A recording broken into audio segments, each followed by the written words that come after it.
just really want to tell you guys that this is spiritual warfare. This is war on consciousness. I just have some fruit here. I haven't talked about my story. My testimony is amazing. And I don't even know where to start, you know? All I know is the more I talk to people, the more I realize how much harder they have it or have had it. Which is crazy, because a lot of people think my story is unbelievable, but then I hear other people's. So, came to America from Iran when I was 4 in 1984. And when I was 8, I was molested by my cousin. There's a lot of generational trauma and sexual abuse on my dad's side of the family specifically. My mom said she was molested by her chauffeur. She came from a well-off family. But she really brushes off the abuse, hers and mine, and not my sister's. My sister's was worse than mine.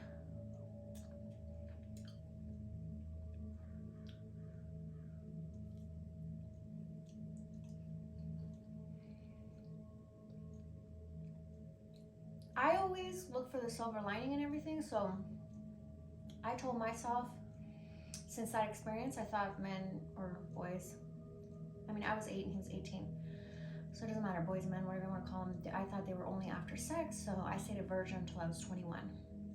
I got married, that was my first husband. And when I was like 35, I'm almost 43. When I was 35, I want to say after my brother died, because I just wanted to confront him and see what he would say.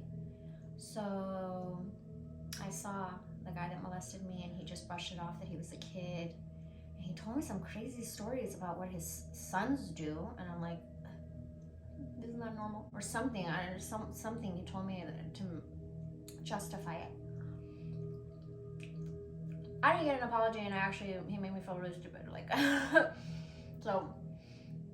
And then during the pandemic, everybody opened up to me and told me what happened to them. Like, I had no idea my dad was sexually abused when he was 5. I'm on a mission to help this man before he passes away, to release this, what has happened to him. But unfortunately, since I'm a hothead, nobody in my family will let me talk to, like, my grandparents. My grandparents on my mom's side already passed away when I was like 18, 19. But my dad's side, my grandpa is 95.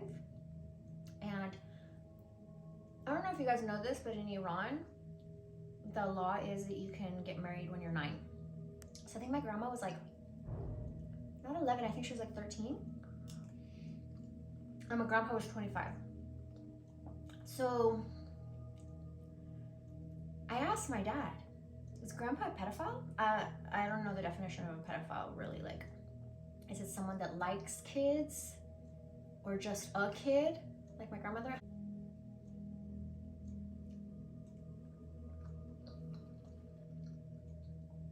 So when my grandma was underage, under 18, let's see, my dad must have been 5, 6, 7. She would bring guys over and have sex with them.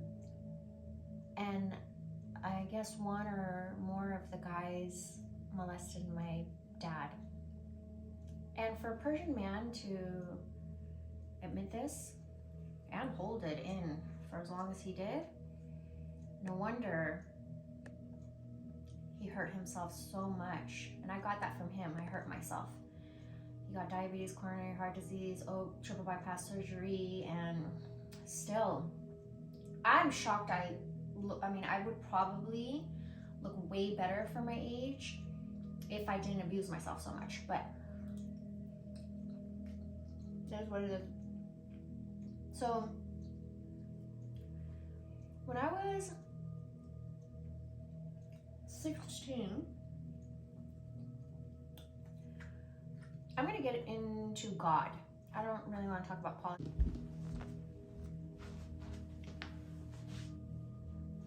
Sorry about that. I apologize. My mother called and I put my phone on airplane mode so that doesn't happen again.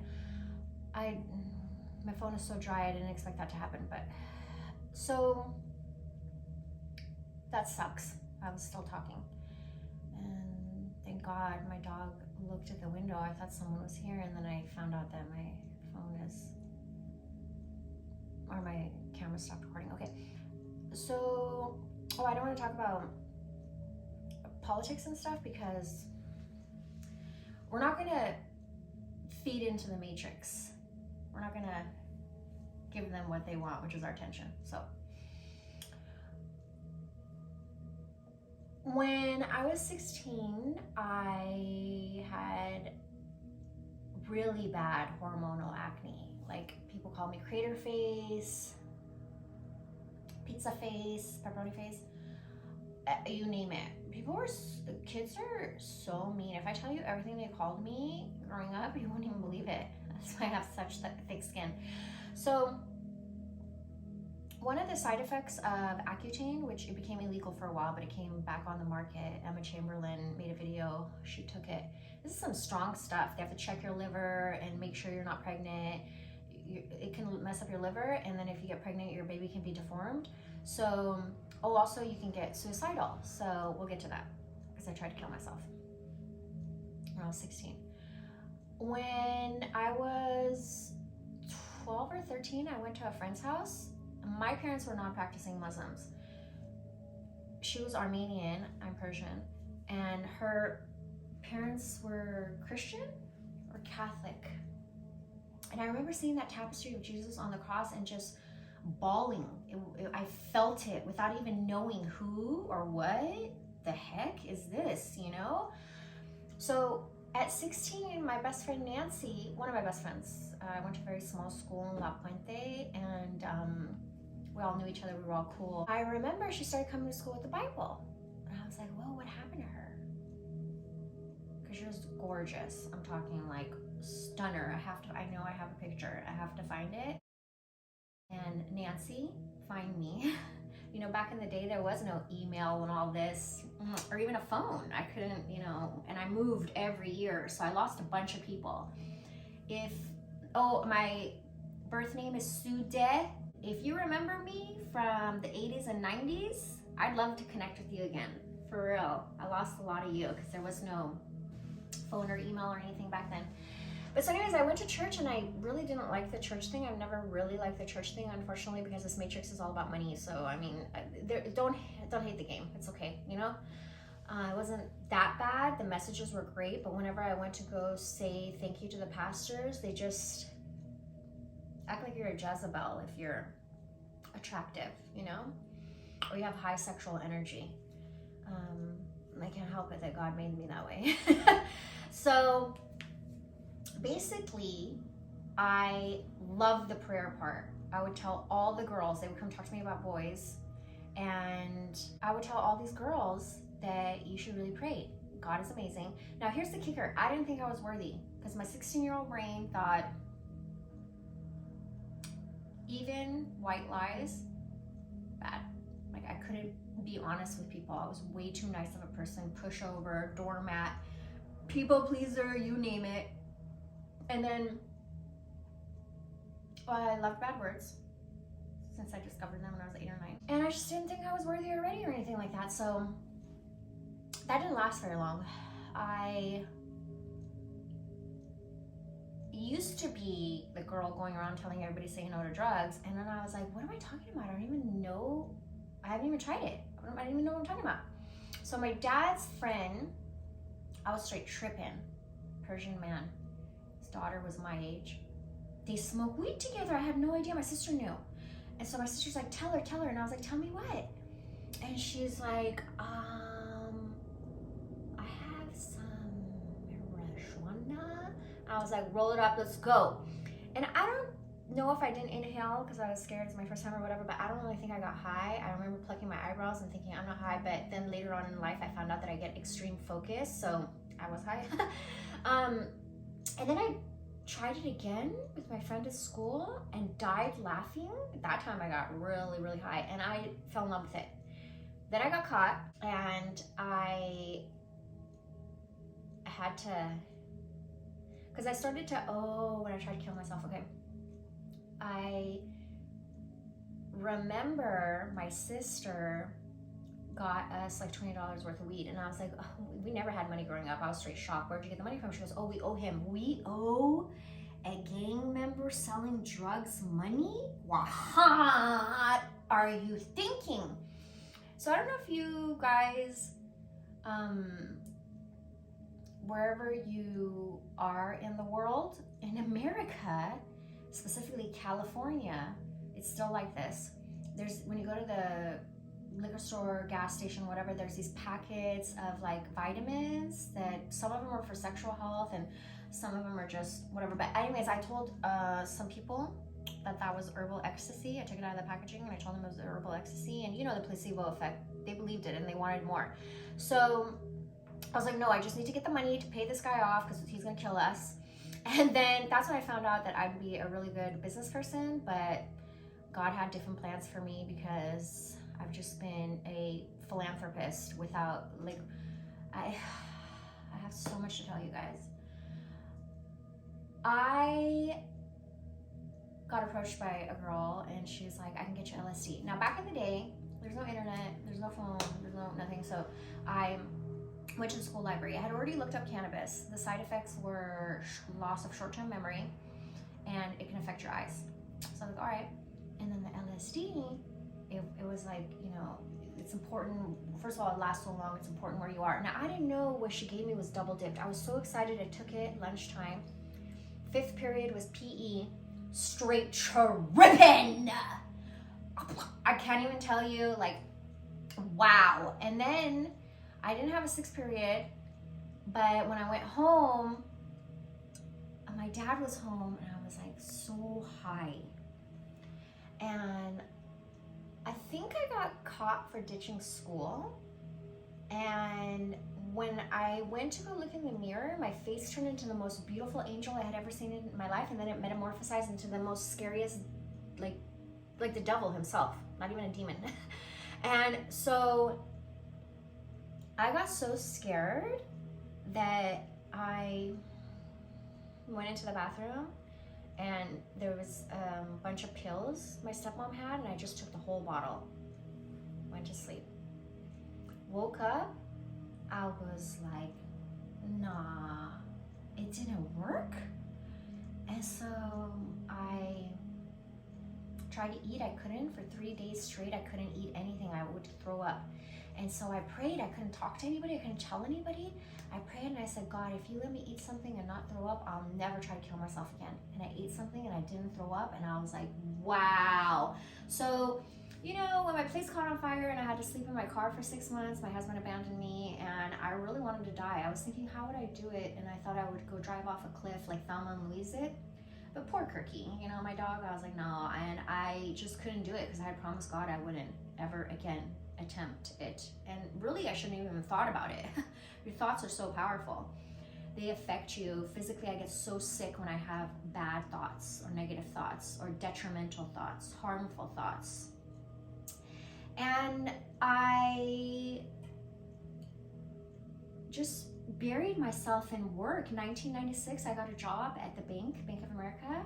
And I just worked, and in school, I was always on the honor roll. You know, I was taking calculus in senior year, and I had so many credits that at lunchtime I could go home, but I would just go to McDonald's, eat something really quick, change my clothes, and the Bank of America was right there, literally where I went to school. So I went to work, and then come home, do my homework, and my mom was really strict. I had to go live with my mom because my dad was like, whoa, what happened to this girl? I went from being goody-goody to just rebel without a cause. That LSD just was too much for me at that age to really, because I always did what everybody told me, and then I started to question, why am I just started to question a lot, you know? And so I became a troublemaker, basically. Like a free thinker, and I would literally go sleep in my car, go stay at a women's shelter, whatever I had to do. If I was in an abusive situation, whether with family or husband, boyfriend I'm living with, whatever, I would get I am not afraid to lose everything again. I'm not afraid to sleep in my car or the streets or anything, because I've been there. Do I want that? No, of course I don't want that for me or anybody. So with the whole sexual abuse thing, the best advice my dad gave me was talk about it. You didn't do anything wrong, talk about it as much as you can. So I did. From 8 years old, I've talked to so many people. I'm super friendly. I meet people every day, all day. If you've met me, comment below. You probably don't like me because I cut people. You know, people are in your life for a season, and the problems come when we try to hold on to something that it's time to let go. And, you know, maybe in the future, I always thought, you know, holding on to people as a resource was like a good thing, but not necessarily. I get all my information and light and everything from source now. If God wants to send me someone as a resource, cool. If not, I have the best resource there is. You know, I'm good. So I started to really like watch a lot of documentaries after my first divorce. We were married 5 years, and I just really started to read a lot. And I remember back in mid 2000s, I was so depressed. I remember watching Zeitgeist. I watched What the Bleep Do We Know in 2004. I drove all the way to Half Moon Bay for a screening of the second one, Down the Rabbit Hole. I was the youngest person there. Everybody was like 50, 60, 70. And I didn't know how to incorporate what I was learning. I really wanted to apply everything, and I didn't know how. I had so much work to do on myself. When I look at journals from back then, 20 years ago, it's like crazy how I was saying the same things. I need to learn balance, which a lot of people have met me recently and said I'm the most balanced person they've ever met. My feminine and masculine energy is very, very balanced. So that's great. But I mean, I'm always growing. There's always room for more balance. I tend to fall back into old tendencies. So I'm not perfect, you know, I'm human. So in 2015, my brother died. I was almost at my peak. I never left the house without looking my best. I look like a celebrity. Everybody thought I was a celebrity. And then when my brother died, I had a major ego death. No makeup, dressed like a bum. To be honest with you, I was so depressed. I didn't want to brush my teeth. I didn't want to get out of bed. God sent me my dog. Puppies are so good for depression, and he kept me busy, and he gave me a reason to like leave the house. It was really bad. You know, there's 5 stages of grief: shock, denial, anger, depression, and acceptance. I knew I didn't want to accept it, but I told myself after 6 months, depression is a stage of grief. How long do you want to stay here? And I was like, I don't want to stay here anymore. And I tried to practice talking about him without crying, because every time I talked about him, I would cry. And it worked. I was like, cool. Once I got to the acceptance, life became so magical. I'm telling you, I felt like a Disney princess. Butterflies and birds and animals just gravitated to me, loved me. It was unreal. I became the rescue lady. So many people out of nowhere asked me for help, and I rescued a baby hummingbird. Like, then my place caught on fire. Divine intervention. My second husband and I, we were over it, and neither one of us had the balls to end it. Place caught on fire. We were living in hotels for like a month. He abandoned me and went to Texas. Slept in my car for 6 months. Got attacked by a gang member. Had to humble myself and ask for help. So as hard as it was going and staying with my mom, thank God she helped me. But it wasn't easy asking for help and accepting help. After that, I love being creative. if I can help, because see, when I was in college, I majored in corporate financial management because it just made sense. First of all, I majored in business management. And I was like, it's so easy. And then I was gonna switch it to biotechnology back then, 1998. That was really popular, biotechnology and computer science. Computer science was impacted. And I also thought about nursing, but, it's just like, what kind of type of person am I? Nursing, therapist. But then these jobs seemed depressing. And then I was like, how can I make the most money? Biotechnology. I took a Java class, computer science, and I was like, nah, it's not for me. And unfortunately, my biology teacher, the teachers make a difference. When someone's lively, like my psychology professor was so amazing that I remember everything he taught me. That's crazy. Like the 5 stages of grief, I remembered from him 20 years ago. Over 20 years ago, 25 years ago, wow. So I decided to do corporate financial management, which is a double major, finance and accounting. It just came really easy to me. Everybody would tell me, you don't even show up to class. And I was like, yeah, because she's lecturing the book. I already read the book. I come here and y'all hate me. Y'all hate me. She knows everything. And I got more than straight A's. I was on the dean's list and really doing well for my age. Work-wise, money-wise, and school-wise. And then I just felt like this isn't what I want to do.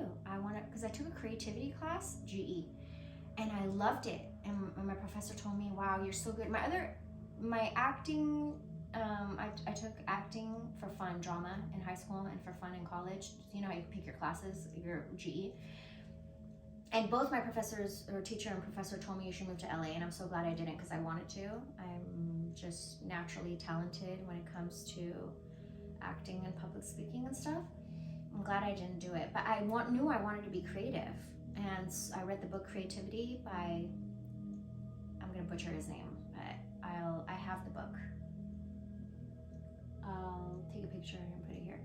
But so if you think, you've always been logical and like math and say vocabulary is your strong suit, you're very logical and you want to get towards the creative side and you don't know how, trust me, if I can do it, you can do it, baby. Just practice 1% better every day. Just, I really encourage you to contact me if you need help with being more creative and getting closer to God. So ever since then, I just tried to accumulate as much information that I liked, right? I became a personal trainer so that I could learn everything, right? Got certified NASM. I learned how to make my own skincare. I learned I became vegan back in 2007 or 8. So back then there were no restaurants. I had to learn, that's how I learned how to cook. I had to do everything myself, all the meal prepping for me and my husband. So those were my hobbies. And everybody told me back then, make a YouTube channel because you know so much. And I just was consumed with my life, having everything that I had to do. I really feel like doing God's work should be free. I've been doing God's work for free. Every day I meet people, I help them. Seriously, I have these deep conversations with them. After my brother died and I got over the depression thing, I did Uber. And I had the time of my life. I had so much fun. I have great stories. I should do a whole video on my Uber stories. But yeah, so I just connect with people. I cut to the chase real deep, real quick, I can make really good connections with people, but I don't know how to turn that into the abundance that is my birthright. I don't know how to ask for money. I do these gig jobs like Uber, Instacart, Fiverr, Upwork, because I'm a really great writer. But what I really want to do, I don't know how to do it. Money is a resource. I never thought money was the root of all evil. I thought the love of money was bad, but then I read the science of getting rich through creative thought, and money is a resource, you know? Yes, I've learned to live below my means. Yes, I've learned to sacrifice when there is no money. There is nothing to eat. There is no shelter. There is no food. There is no... sometimes I haven't had shoes, and I've had to go to the Dollar Tree and get flip-flops. This stuff's gonna make me cry. Do you know how many people don't share their story? And I know why. I've opened up to people who haven't had it as hard as me, and wow, the nasty stuff they've told me. I've seen people, when I stopped being a people pleaser and I started to just practice telling the truth no matter what, you wouldn't believe what's happened to me, the situations I've been in, not having anywhere to go, being on the streets. So, you know, we got to cut some slack and have some compassion for people who, when you know, why isn't anybody doing or saying anything? Do you know what happens to people when they do or say anything? We got to trust God. We just got to trust God. And so every time I'm not afraid to say anything. God, yes, it's uncomfortable and it sucks and all this stuff, you know, when people don't like hearing the truth and you set boundaries and all these things, but I just would really like to start a community, I guess, basically. And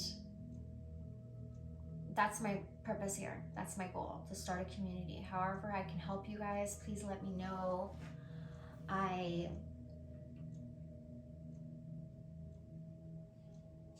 have a lot to offer, and the most productive I've ever been is when I'm organized, when I have a planner, when I write stuff down. But I just feel like every time I sit down to go write stuff down and be organized, there's so many distractions. It's insane.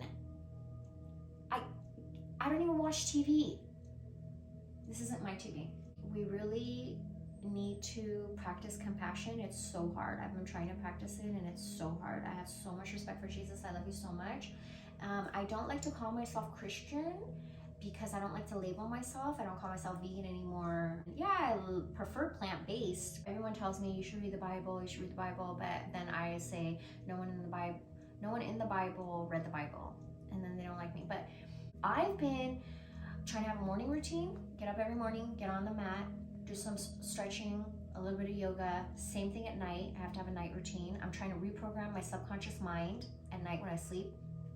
I've been listening to sound frequencies. I don't listen to secular music anymore. I've been practicing Dr. Emoto's. I pray over my water.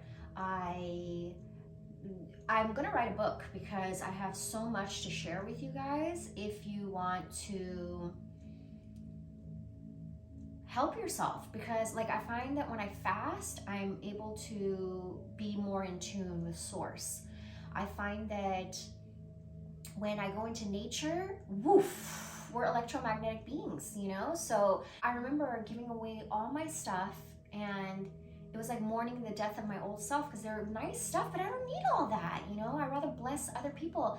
And so as soon as I cleared old energy, it made room for new energy. It was amazing. I hope to inspire you. I hope to show you that, you know, 10 years ago, 5 years ago, if you were to talk to me about God, I would have laughed at you. I was dancing with the devil. I knew exactly what I was doing. I was having fun with him.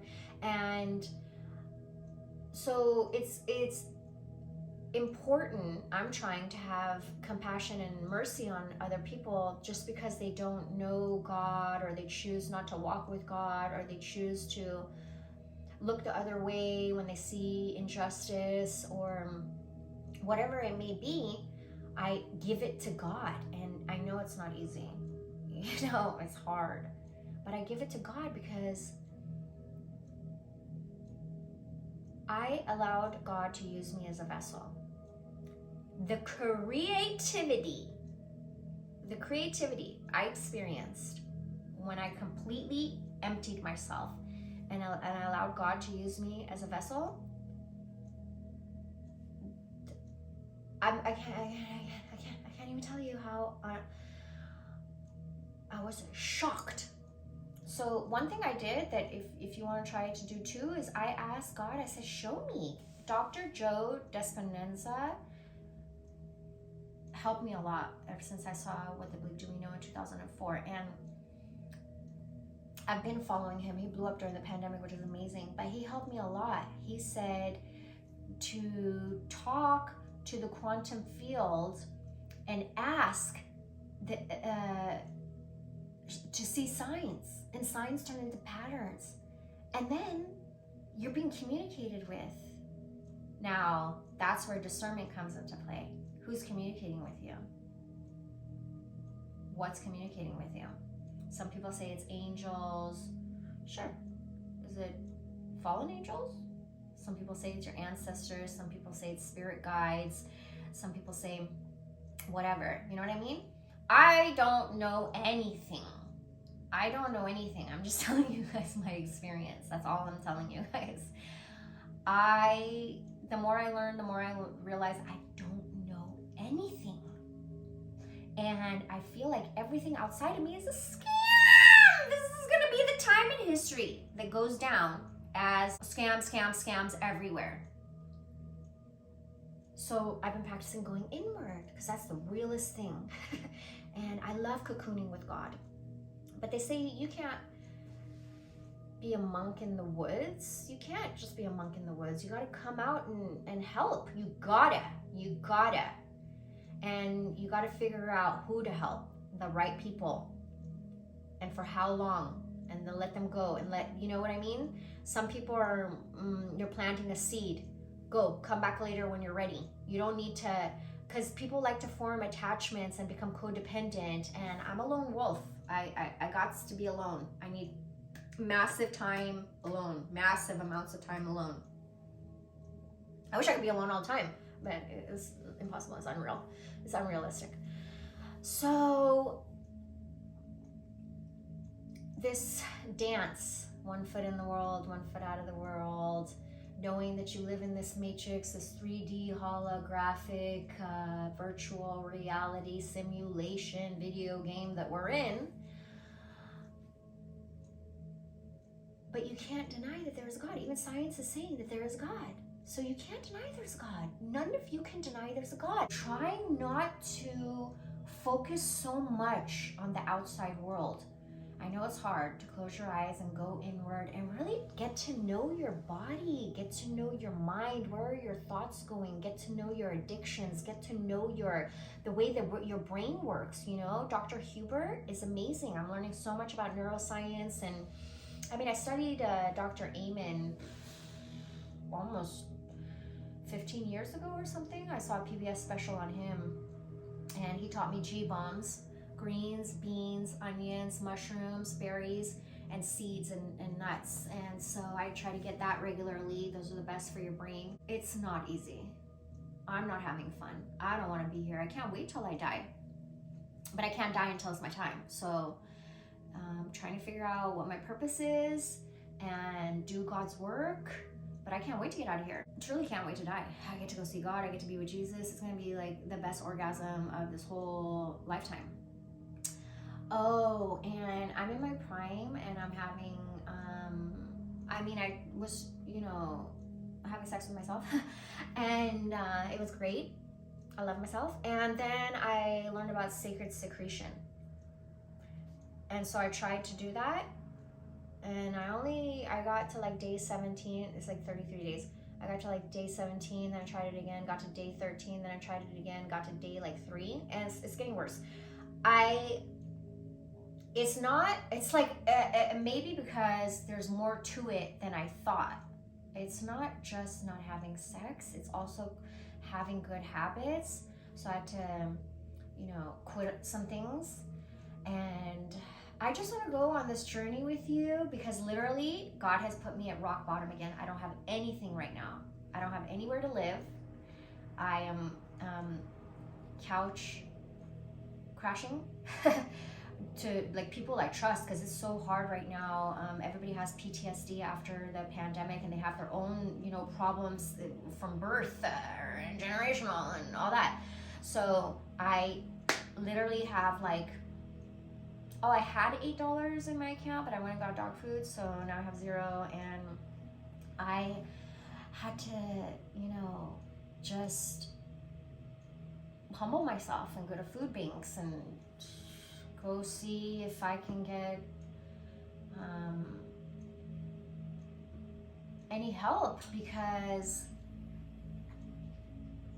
I have rage. I'm gonna be real with you guys. I have rage. And people tell me my energy is so intense when, you know, I'm like, if you can't handle my energy is good when, I'm, you know, I'm happy and whatever, this toxic positivity crap.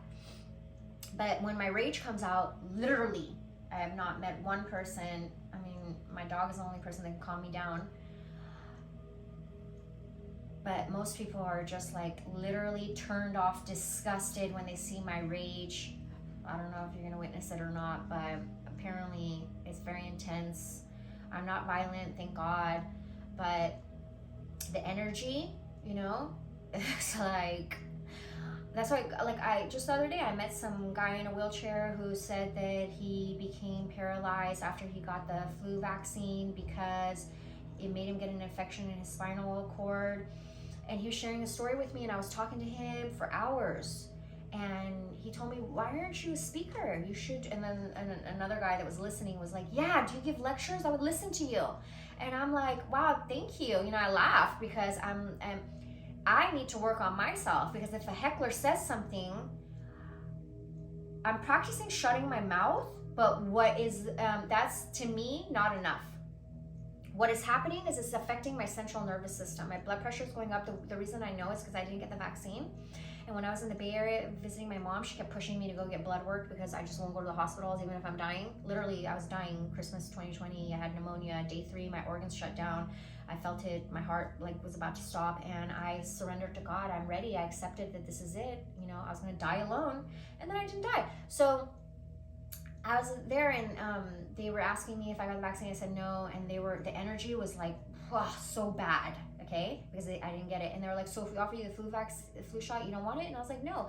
And they were taking my blood pressure. My blood pressure was high for the first time in my life, like recorded though. Oh my God, this made me realize how often is my blood pressure going up because people are projecting their crap onto me, and as an empath, I'm absorbing it and I'm trying to control it because I don't want to release it. That's what they want. They want me to get a reaction out of me, right? Anyone who's easily offended and reactive is very easy to manipulate, okay? So I went to CVS afterwards, or Rite Aid, and took my blood pressure, and it was normal. And I even had caffeine right before I went. So 100% it was them vaccine shaming me. So what I'm trying to practice right now is not only not reacting, keeping my mouth shut, giving it to God, Exodus 14:14, but also not allowing it to negatively affect my central nervous system. Nothing outside of me, or even inside of me, nothing should disturb my peace. Even in the storm, I should be able to stay calm. And for the most part, I'm good at it, but it's not at that level to where I feel like there's a reason why God hasn't made me go. You know how many of my friends and family and everybody's just like, what are you doing? You have the potential to, first of all, God's not going to allow me to elevate as long as I'm, you know, allowing all sorts of snakes in my life. So I can't do that anymore. And then trying to look for the good in people and ignoring red flags over and over and over and over again. And then the other thing is that I don't want to fumble the ball when I get the opportunity. I don't want to mess it up. I don't have a team. I don't have a good team. I don't have a team, period. I am being very patient, and I'm just praying and asking God when I trust God so much. I don't want anything here. I know that I would love to be able to support my family. I would love to help so many people. I do it all the time anyways. Literally, I've given so much of my stuff away you wouldn't even believe. But I truly believe until the time is right, it won't happen. So I'm not pushing anything, I'm not forcing anything, I'm not chasing anything. I'm attracting abundance, slowly but surely. You know, there is no get rich quick thing.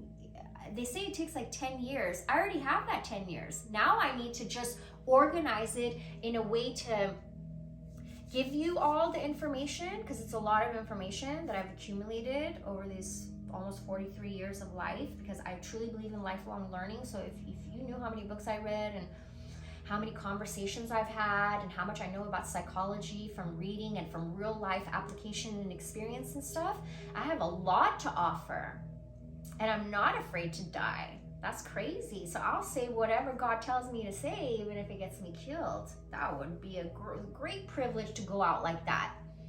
Like a real hero, not afraid to say what God wants you to say and dying for, heck yeah, I'll do that, no problem. So that's my goal. I'd love to hear your guys' story, your testimony. You don't have to, tell it public in the comments. You can message me on my email is bigomenergy@gmail.com. So you can email me if you want.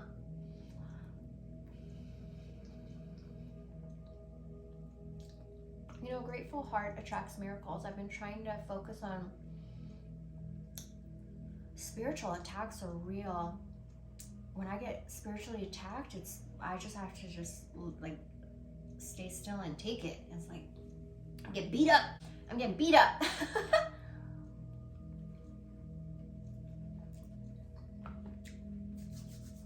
Thank you for watching. If you got this far, I love you so much. Thank you. I'm gonna start posting some yoga videos. I like to call it functional yoga. So I really want you to get to know your body. Don't listen to anyone else. Don't listen to me. Listen to you. Listen to your body. And I also want to just try to daily vlog, hang out with you guys, show you guys how I am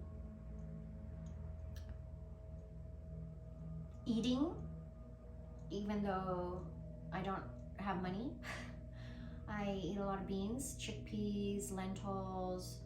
I love black-eyed peas, sweet potatoes,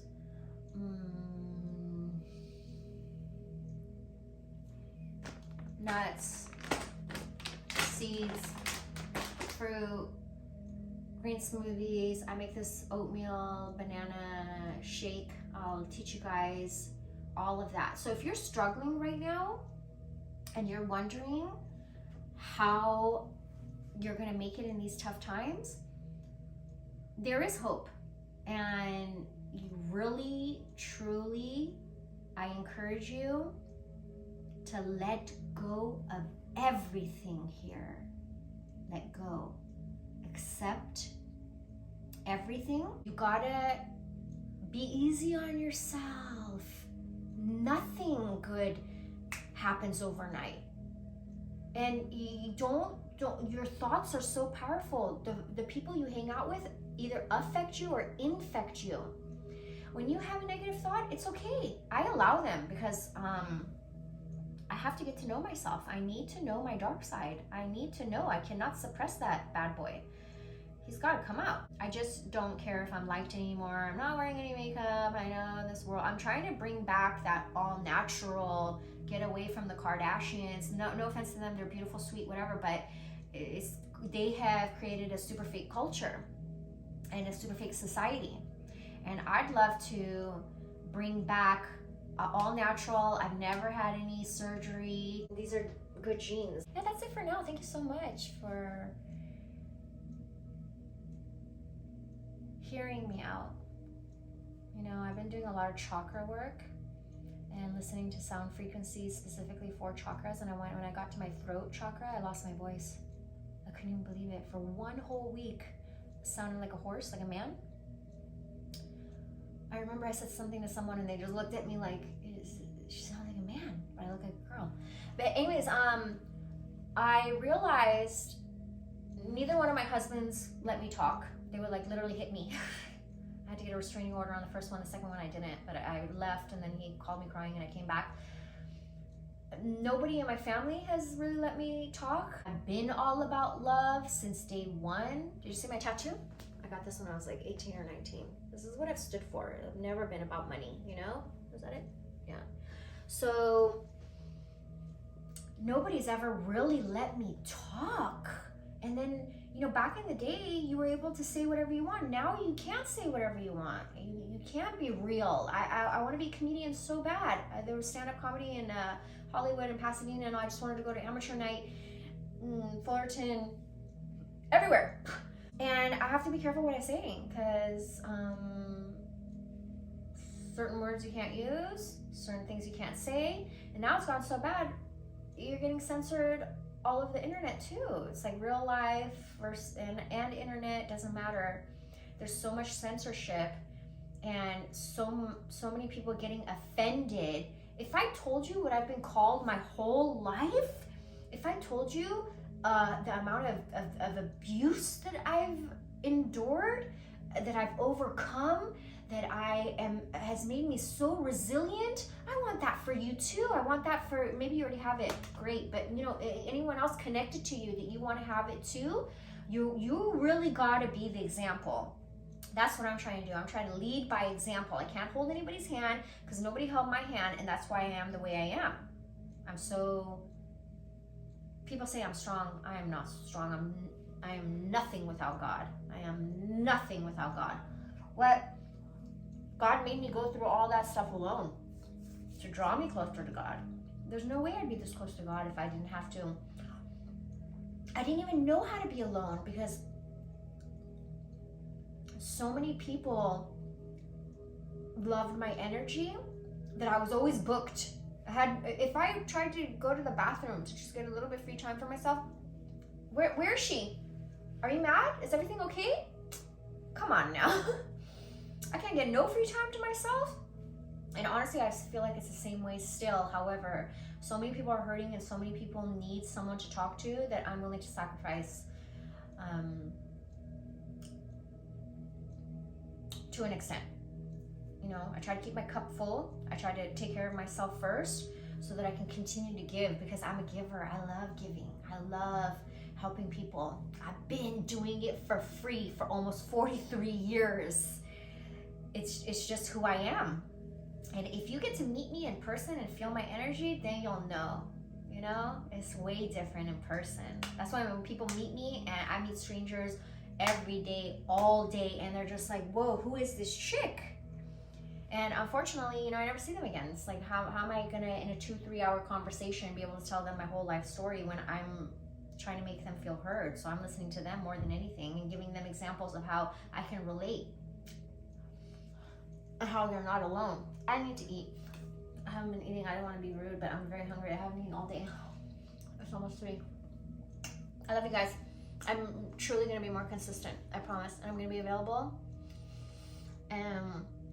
Do not hesitate to reach out to me. However, I am not available for anything sexual. I know a lot of people fall in love easily. When you're in love with Jesus, it's so hard to be with a mortal. That's not my priority at all. That's down here. You know, God is number one in helping God's people, and relationships have taken me away, it seems, from my purpose. I don't regret them though, because I got to learn a lot, and it was, you know, nothing I regret. But please don't think you can hit me up and in the back of your mind. As a matter of fact, you probably can't even control yourself, so hold on. God, hi, I love you so much. You're the best. Thank you, thank you, thank you, thank you. Please send me your people that need the most help, and in the purest form, that they also have pure intentions like me, that they have a good heart like me, that they're not looking to bang every person that they see, that they're not trying to bang me, they're not trying to get into my pants, they're not trying to, you know, I know my sex is good, but it's you, it's not me. And please, God, do not allow anyone who has sexual or bad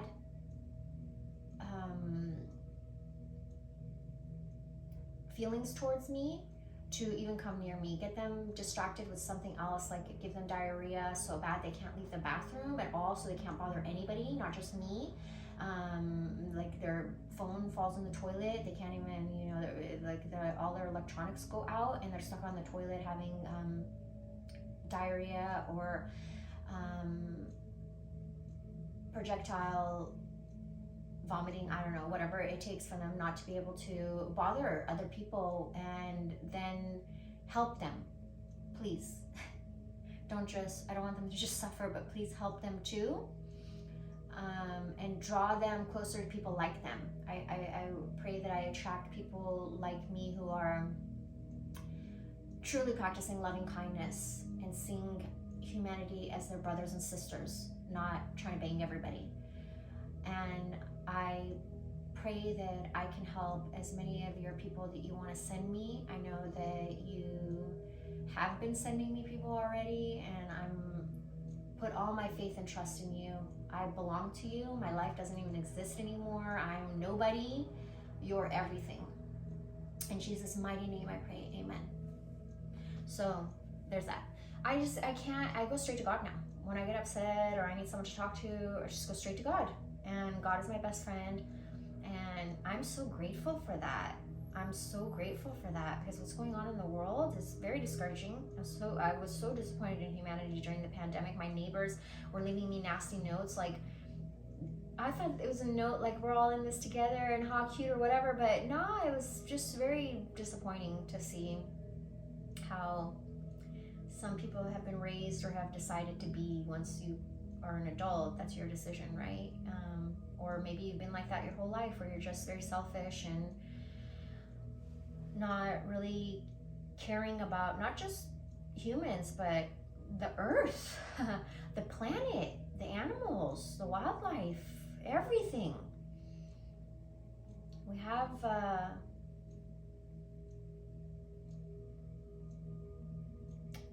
to lean on God. We have to.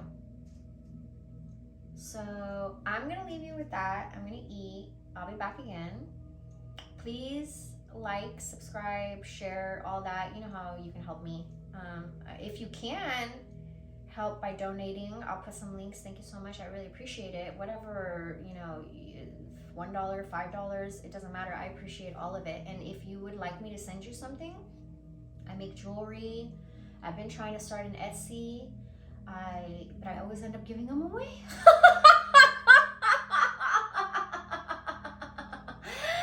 So I guess that's what God wants me to do, is just, you know, be generous. And this whole matrix is crumbling anyways, right? I love you guys, and I'll see you soon.